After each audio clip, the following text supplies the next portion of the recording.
World War II.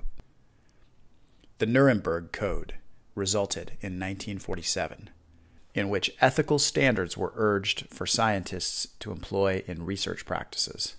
Henrietta Lacks, 1951, the unwitting donor integral in the discovery of the polio vaccine.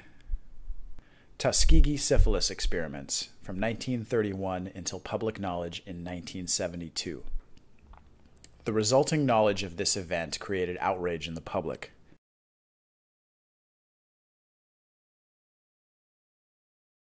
And this led to the formation of institutional review boards based on the foundation of the Belmont Report in 1978. At the core of the Belmont Report was a foundation of ethics based on 3 principles. Respect. The decisions of adults who can think for themselves must be respected. Justice. Fairness in the selection of study participants. Beneficence. Help others. Do not harm others.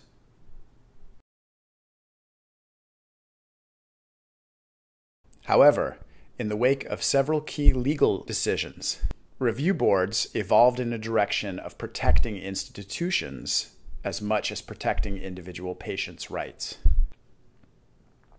John Moore versus the Regents of the University of California, 1990. John Moore sues for lack of informed consent and breach of financial duty to him, the medicine being developed from his extracted spleen, fluids, and the developed cell line.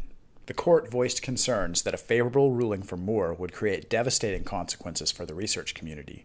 Case law is established for discarded tissues. Researchers, funders, and institutions are moving to de-identification because it eliminates possible harms to participants, which also protects the institution from legal problems.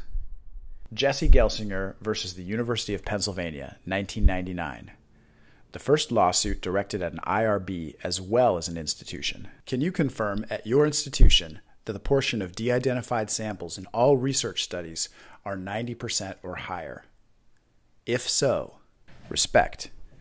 With 90% or higher of an entire population of research subjects not being explained the process, not being given the opportunity to say yes or no, would this be a breach of the fundamental ethics of respect?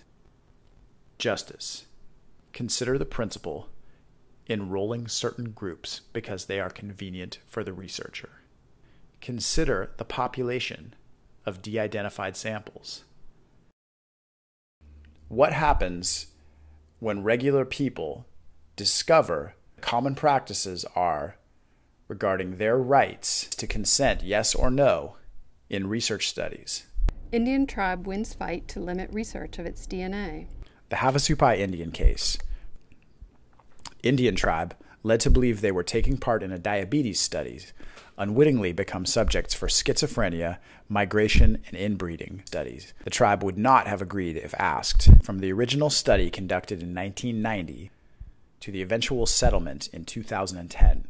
The government has your baby's DNA. Texas sued over sale of baby blood samples. I don't have a problem with the testing, but I wish they'd asked us first.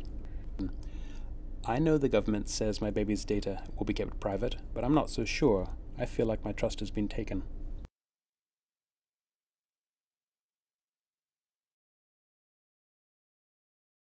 Beneficence. Help, not harm society for the good of all. Alone is beneficence enough.